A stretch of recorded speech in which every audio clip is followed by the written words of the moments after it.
Good morning students. Today we are going to do exercises of chapter 2.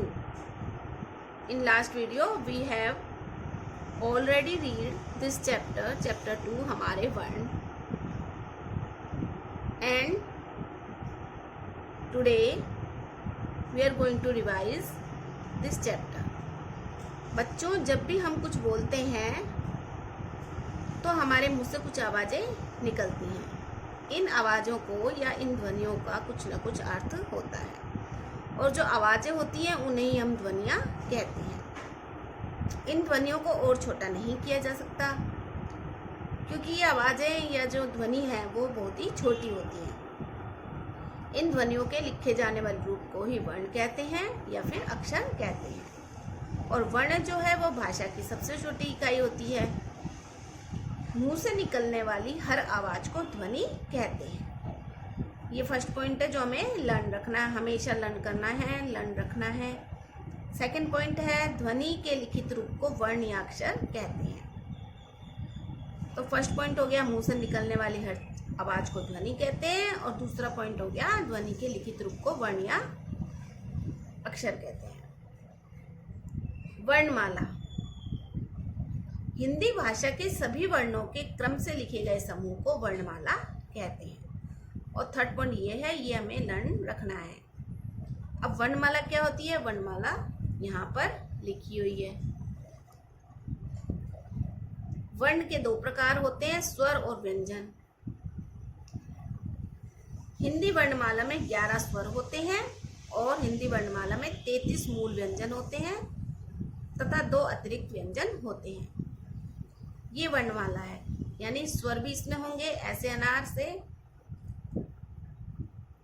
औ से औरत तक. ये 11 स्वर हैं, 11.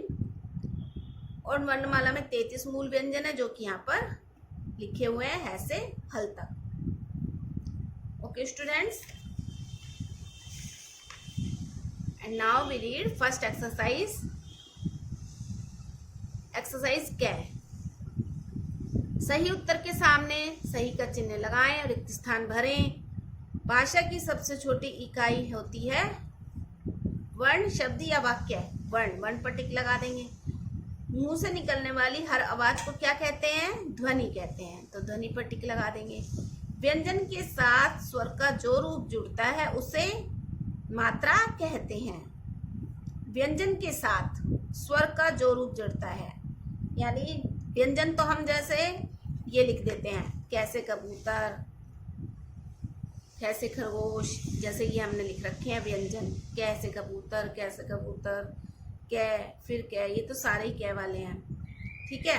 और हमने जो इनका मात्रा लगाई है वो स्वर में से लेके लगाई है. स्वर जो होते हैं ऐसे अनार, आसे, आम, इसे, इमली, इसे, ये स्वर होते हैं. तो ये जो स्वर होते हैं ना, इन्हीं की मात्रा व्यंजन पर लगाई जाती है.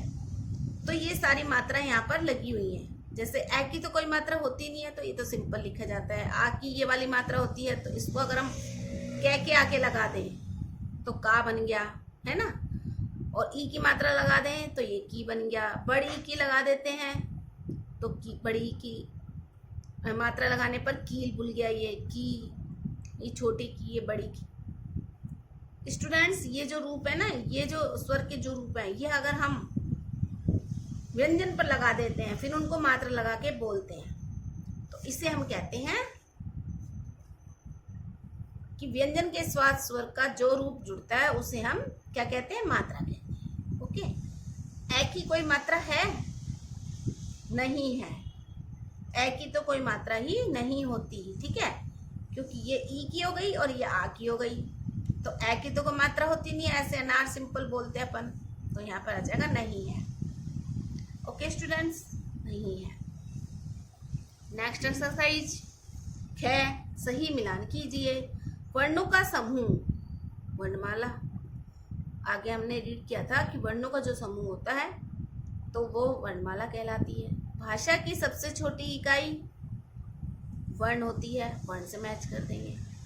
वर्ण के भेद हैं, 2 भेद हैं. ठीक है, ये रहा स्वर और व्यंजन. स्वर होते हैं, कितने होते हैं स्वर? 11 है. 11 मीन्स 11, 11, 11, 11. ठीक है. संयुक्त व्यंजन होते हैं 4। अब कौन कौन से हैं वो भी मैं आपको बता देती हूँ। संयुक्त व्यंजन कौन कौन से हैं, ये हैं संयुक्त व्यंजन। क्षत्रिय, जैसे ज्ञानी, रैसितचूल और श्रेय। ओके स्टूडेंट्स, ये 4 व्यंजन है जो संयुक्त व्यंजन कहलाते हैं। वो इसमें नहीं आते हैं, ठीक है, वो अलग से होते हैं, लेकिन हम लिखते हैं इन्हीं के नीचे हैं। ओके, ये एक्सरसाइज सही वर्णों से चित्रों का नाम पूरा कीजिए। जो चित्र बने हुए हैं उसी के अकॉर्डिंग हमें इनके नाम कंप्लीट करने हैं। तो जग हो गया, ये जग है, जग पिक्चर देख लीजिए। शहद है, शहद पिक्चर के अकॉर्डिंग सही वर्ण लिखना है। लड़की, लड़की तो कैप पे पड़ी की मात्रा लगा दो। दीवार, दीवार रे लगा दो। यह एक्सरसाइज है, स्वर और व्यंजन छांटकर गोलों में भरिए। यहाँ से हमें स्वर और व्यंजन दोनों को छांटना है और यहाँ पर राइट करना है। ये जो सर्किल बने हुए हैं उनमें हमें राइट करना है। तो हम यहाँ से देखते जाएंगे और जो स्वर है वो हमें मालूम ही है। ऐसे नारा से हम, ये सब स्वर होते हैं। यहाँ से आप ढूंढ कर यहाँ पर फिल कर देंगे। ऐसे ही जब स्वर सारे कंप्लीट हो जाते हैं, फिर हम यहाँ से एक एक जो व्यंजन आता जाए उसको आप व्यंजन को यहाँ कंप्लीट कर लेंगे।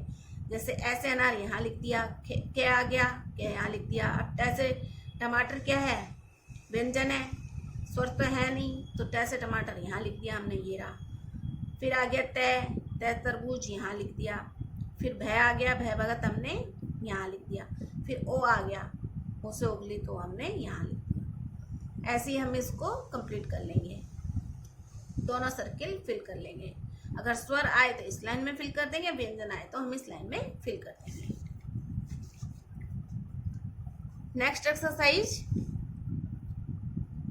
चित्रों के नीचे लिखे शब्दों पर अनुस्वार या अनुनासिक का चिन्ह लगाइए।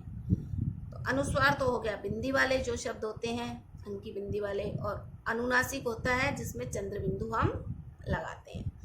पंखा, ओके, यहाँ पर बिंदी लगेगी। चांद, चांद पर लगेगा चंद्र बिंदु। शंख, बिंदी लगेगी। अंगूर, अंगूर पर भी बिंदी लगती है। ऊंट, ऊंट पर लगता है चंद्र बिंदु। 6 एक्सरसाइज, आओ स्वरों की मात्रा लगाएं। अब हम इन पर मात्राएं लगाएंगे। अब ये सूरज है तो सू कैसे बनाएंगे, सैर है, जैसे सरज लिखा हुआ है सूरज, तो अगर हमें किसकी आवाज आई, सू बोलते ही, सूरज। ऊ की आवाज आई, ऊ की मात्रा की। अब थोड़ा हमें टाइम लगा है बोलने में, सूरज, तो बड़े ऊ की मात्रा आ गई। महीना, ऐसे ऐनक की मात्रा। चूहिया, जल्दी से भूल गया, चूहिया, चूहिया, तो च पर छोटे ऊ की और है पर बड़ी की, चूहिया। लो मैड़ी, लो यानी ले पर ओ की मात्रा आएगी। लो, ओ की आवाज आ रही है ना, लो मैड़ी, लोमड़ी। 6 से छाता। ये वाली एक्सरसाइज है, दिए गए चित्रों के नीचे लिखे शब्दों में री से ऋषि की मात्रा लगाएं। अब इन सब में हम री से ऋषि की मात्रा लगाएंगे। जो ये वाला रह होता है ना, ये वाला, ये वाली री से ऋषि की मात्रा। कृष्ण, मृग, मृग बोलेंगे, फिर क्या बोलेंगे, मृग। वृक्ष, वृक्ष है ना, ये पेड़ है, वृक्ष बोलते हैं हम इसको, वह पर ऋषि की मात्रा लगा दो, वृक्ष। और ये क्षत्रिय हो गया। ये है नृत्य, डांस कर रही है ना, नाच, इसको नृत्य भी बोल देते हैं। न पे लगेगी री से ऋषि की मात्रा। बच्चों, ये जो एक्सरसाइजेज हैं ये आपको अपनी बुक में फिल करनी है। Okay students, do this exercise in your notebook. क्या एक्सरसाइज, ये आपको नोटबुक में फिल करनी है और ये जितनी भी एक्सरसाइजेज हैं दोनों पेजों की, ये आपको बुक में फिल करनी है। Okay, thank you students.